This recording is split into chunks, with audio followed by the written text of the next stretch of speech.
할렐루야, 새로운 하루가 시작됐습니다. 그리고 특별히 오늘은 10월의 첫째 날, 10월 1일 목요일 아침입니다. 이 한 날을 그리고 새로운 한 달을 이렇게 말씀으로 시작하시는 여러분들의 삶 가운데 허락하시는 은혜가 함께 하시기를 기도합니다. 오늘 우리가 함께 보실 하나님의 말씀은 예레미야서 40장 1절부터 6절까지 말씀입니다. 제가 오늘 본문 말씀 읽어드리겠습니다. 사령관 느부사라단이 예루살렘과 유다의 포로를 바벨론으로 옮기는 중에 예레미야도 잡혀 사슬로 결박되어 가다가 라마에서 풀려난 후에 말씀이 여호와께로부터 예레미야에게 임하니라. 사령관이 예레미야를 불러다가 이르되 내 하나님 여호와께서 이곳에 이 재난을 선포하시더니 여호와께서 그가 말씀하신 대로 행하셨으니 이는 너희가 여호와께 범죄하고 그의 목소리에 순종하지 아니하였으므로 이제 이루어졌도다. 이 일이 너희에게 임한 것이니라. 보라, 내가 오늘 내 손의 사슬을 풀어 너를 풀어주노니 만일 내가 나와 함께 바벨론으로 가는 것을 좋게 여기거든 가자, 내가 너를 선대하리라. 만일 나와 함께 바벨론으로 가는 것을 좋지 않게 여기거든 그만두라. 보라, 온 땅이 내 앞에 있나니 내가 좋게 여기는 대로 옳게 여기는 곳으로 갈지니라 하니라. 예레미야가 아직 돌이키기 전에 그가 다시 이르되 너는 바벨론의 왕이 유다 성읍들을 맞도록 세운 사반의 손자 아히감의 아들 그다리아에게로 돌아가서 그와 함께 백성 가운데 살거나 내가 옳게 여기는 곳으로 가거나 할지니라 하고 그 사령관이 그에게 양식과 선물을 주어 보내매 예레미야가 미스바로 가서 아히감의 아들 그다리아에게로 나아가서 그 땅에 남아있는 백성 가운데서 그와 함께 사니라. 아멘.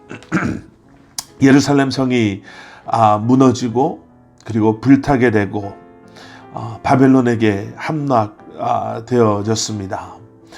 그때 예레미야 선지자는요, 그다랴라는 사람의 집에 머물고 있었습니다. 그런데 오늘 본문 말씀 40장 1절을 보니까 다시 그가 포로로 잡혀 바벨론에 끌려가게 되는 것을 저희가 보게 됩니다. 어제 우리가 봤던 말씀으로 잠깐 돌아가서 보시면요, 예레미야 39장 11절, 12절, 13절에 이렇게 기록되어져 있던 것 여러분들 기억하실 것입니다. 바벨론의 느부갓네살 왕이 예레미야에 대하여 사령관 느부사라단에게 명령하여 이르되 그를 예레미야를 데려다가 선대하고 해하지 말며 그가 내게 말하는 대로 행하라. 이에 사령관 느부사라단과 내시장 느부사스반과 궁중장관 네르갈사레셀과 바벨론 왕의 모든 장관이 사람을 보내어 예레미야를 감옥들에서 데리고 사반의 손자 아히감의 아들 그다리아에게 넘겨서 그를 집으로 데려가게 하매 그가 백성 가운데 사니라. 분명히 바벨론의 느부갓네살 왕의 특명이지요. 정말 기적과 같은 그러한 특명 때문에 바벨론은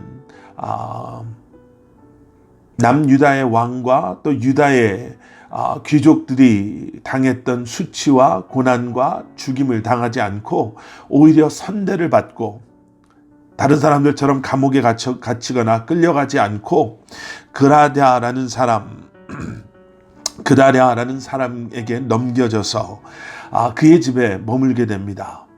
그런데 도대체 무슨 일이 있어서 오늘 말씀은 그가 다시 잡혀서 사슬로 결박되어서 라마라는 곳에서 풀려나게 되었나?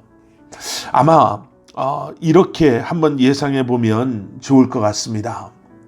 예레미야는 예루살렘이 망하는 것을, 함락되어지는 것을 보고요, 절대로 기뻐하지 않았을 겁니다. 사람들을 향해서 거봐, 내가 뭐라 그랬어? 진작에 내 말 듣지. 아유, 저 쌤통 잘 됐다. 그렇게 말하지 않았을 겁니다. 그는 하나님의 사람이었거든요. 하나님의 마음이 어떠했는지 분명히 아는 사람이었습니다. 그들이 망하는 것을 원치 않는 하나님의 마음을 대변했던 사람이고요, 마지막 순간까지 그들에게 구원의 길을, 그들이 살 수 있는 길을 아버지의 마음을 가지고 눈물 흘리며 선포했던 사람이 예레미야였습니다.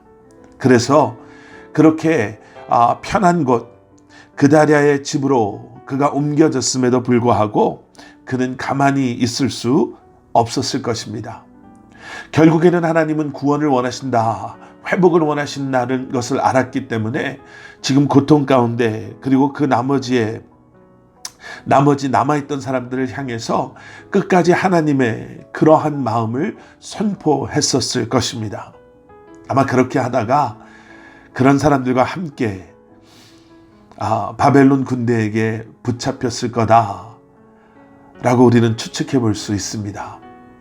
하나님의 마음을 우리가 소유한다면요, 여러분, 우리는 우리 눈에 보이는 안전한 곳이 아니라 우리가 있어야 할 그곳이 아무리 위험하고 어려운 곳이다 하더라도 우리는 주저하지 않고 그곳을 향해 뜨거운 마음을 가지고 나가게 되는 줄 믿습니다.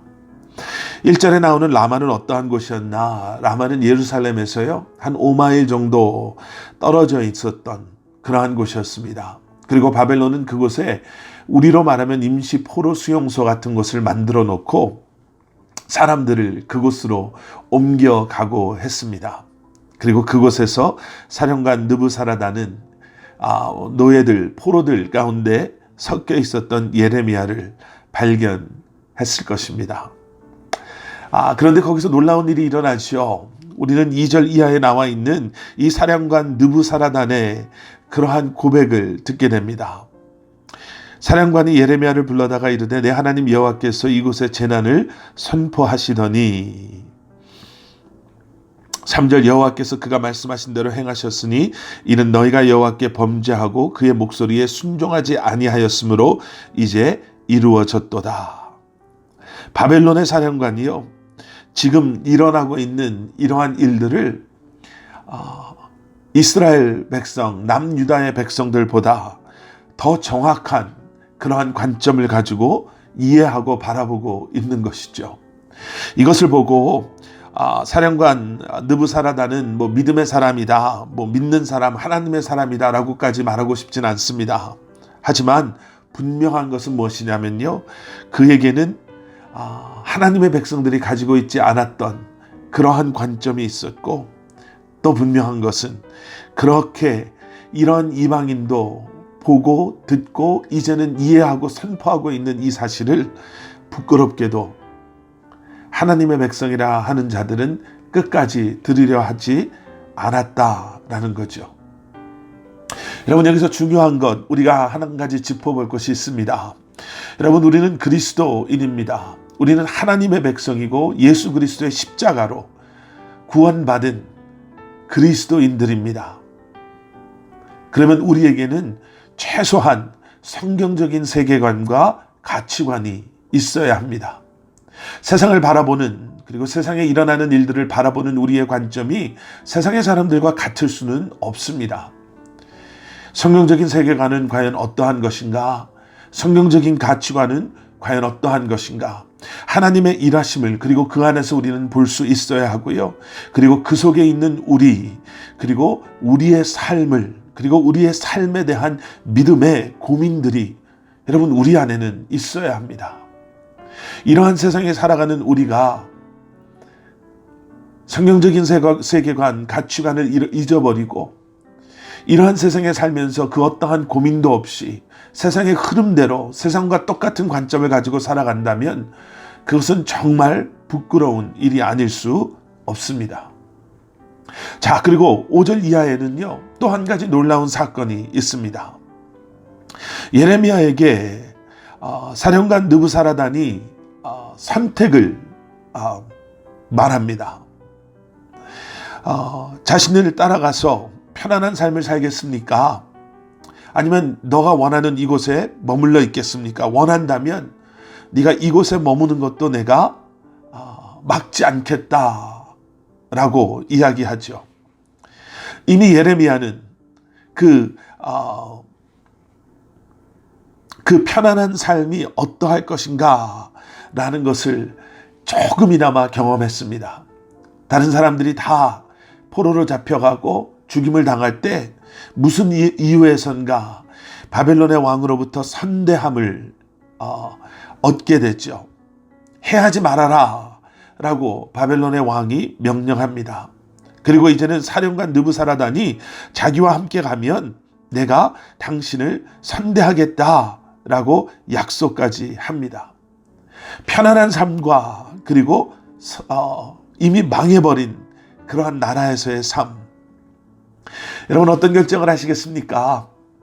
우리의 선택 뒤에는요, 동기부여라는 것이, 동기라는 게 있습니다. 왜 그러한 선택을 하게 되는지. 하다못해 아주 작은 것 뒤에도요, 우리는 이유가 있고 목적이 있어서 그러한 선택을 하게 됩니다. 사람의 선택을 보면 여러분 우리는 그 안에서 그 사람의 삶의 중심에 무엇이 있는지를 들여다볼 수가 있죠. 아무런 것이 없다면 예레미야가 고민할 필요도 없었을 거예요. 당연히 편안한 삶을 선택했어야죠.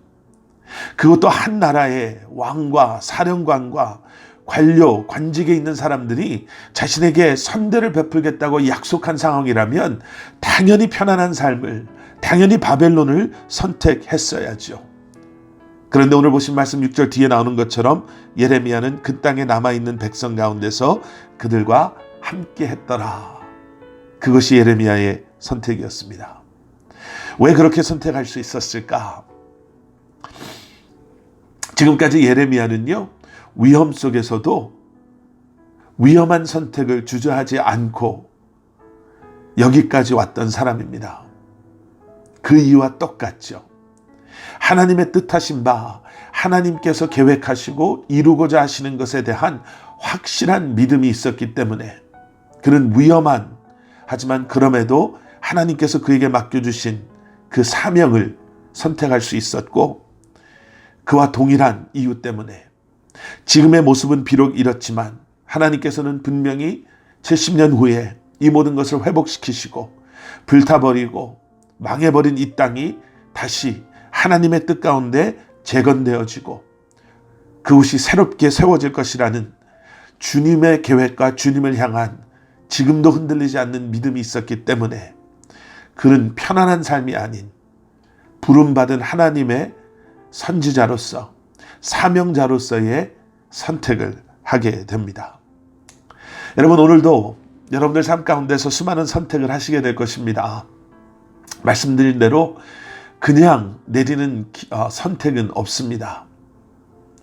작은 선택에도 우리 중심에 어떠한 생각이, 우리가 어떠한 가치관을 가지고 있는지, 우리가 과연 진정한 하나님의 사람으로 하나님의 말씀에 순종하는 삶을 오늘도 지금 이 순간도 그 선택을 통해 하려고 하는지 여러분 다시 한번 생각해 보시고, 우리가 있어야 될 곳이 어디인지, 우리가 어떠한 삶을 살아야 할 것인지, 나에게는 어떠한 관점과 어떠한 삶의 선택들이 있는지 다시 한번 오늘 말씀을 통해 묵상하시면서 이 한날도 살아가시기를 주님의 이름으로 간절히 축원합니다.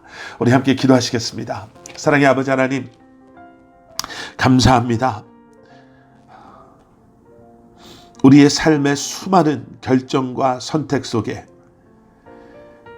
우리의 감정이나 우리의 생각이나 우리 주변 사람들의 그러한 조언이 앞서가는 것이 아니라 성령님의 인도하심 가운데, 그리고 기도함으로 주님의 뜻하신 바, 우리를 향한, 나를 향한 하나님의 계획하심을 발견해 나가며 주님 쪽에, 그리고 주님이 원하시는 삶을 살아갈 수 있는 저희 한 사람 한 사람 되게 하여 주시옵소서.